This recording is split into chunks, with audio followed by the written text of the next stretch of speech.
this angel can't be God, Jesus, in the Christian Messiah, because it says that Jacob prevailed over this angel. It says it openly.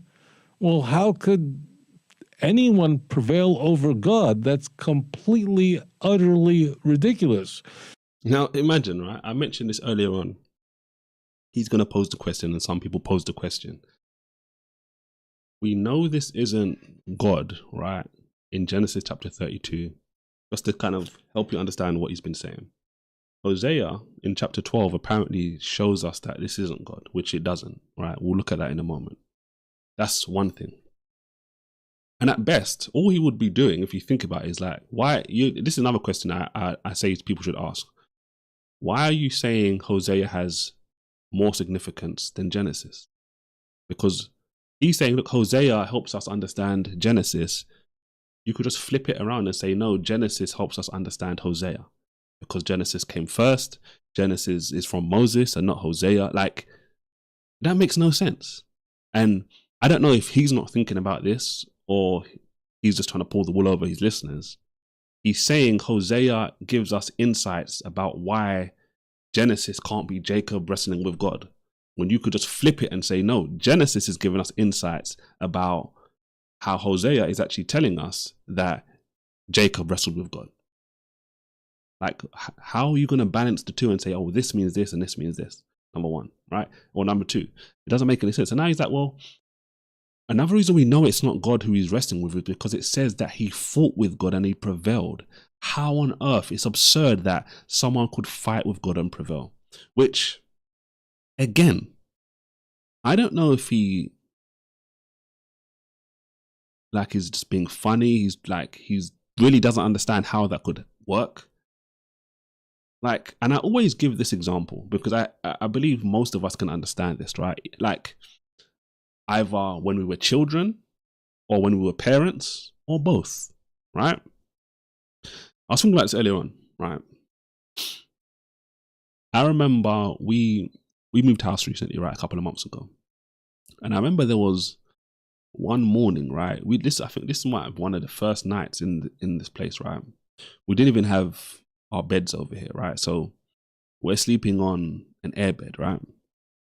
And if memory serves me correctly, I remember it's morning time. So the children wake up, they come in to, at this point we had the airbed in the living room, right? So we're in the living room, the children come in and we start play fighting. And we're play fighting, I'm letting like my sons and my daughters, they're all jumping on me and all that good stuff, and we're playing, right? All of that. And it's like, I'm letting them win. I'm letting them get the best of me. Like, I'm sure we all understand and remember times when we were children and our parents did this to us, right? And then eventually it gets to one point where I'm just like, okay, cool, yeah, enough's enough. I've let them have their fun and think, oh yeah, they're beating up dad, they're prevailing over dad. And then I now start pinning them all down and I'm sitting on them and we're all laughing and joking and all that kind of stuff. And I think my wife was recording on this particular occasion. What's the point of this story, Israel? The point is, my children were prevailing over me. Not because they're stronger than me, not because they could beat me up or anything along those lines. The only reason they were prevailing over me was because I let them prevail over me.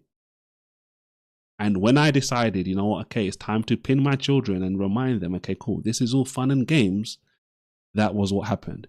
The same way that when the man is wrestling with Jacob all night and not winning, in an instant, he can just touch Jacob's hip and dislocate his hip bone. It's supposed to be obvious to you if you read the passage that this is not about the fight and this Jacob beating or getting the best of this guy in that way because he's stronger than him. That's not the point. If you think that was the point, Rabbi, you've missed it. The whole point was God using this as a way to keep Jacob there this whole night so he doesn't run away, and even more so for Jacob to walk on a limp, with a limp for the rest of his life, as a reminder. You don't run away from your battles when you have God with you, because God is on your side. So let's even go back and hear this again, right? because he actually thinks this is like a good point when it This really isn't. angel. It says it openly. Well, how could anyone prevail over God? That's completely, utterly ridiculous. How could anyone compete or prevail or win over God? Do you think it's never occurred in his mind that God could have let him win this fight or let him last this long? Do you think that's ever gone through Rabbi Tovia Singer's mind? Because to me, and most likely to you, I would assume this is an obvious scenario. And when I gave you the example of you play fighting with your children, or you as a child play fighting with your parents, it's very obvious. This is not some example to show that Jacob was physically stronger than God. That isn't the point. It's clear if you read the passage. You can't touch someone and dislocate his hip socket if that person can really beat you up. That doesn't make sense. That's why Jacob was asking the man for the blessing, and the man wasn't asking Jacob for the blessing. This is obvious. Jacob understood who was the greater person here.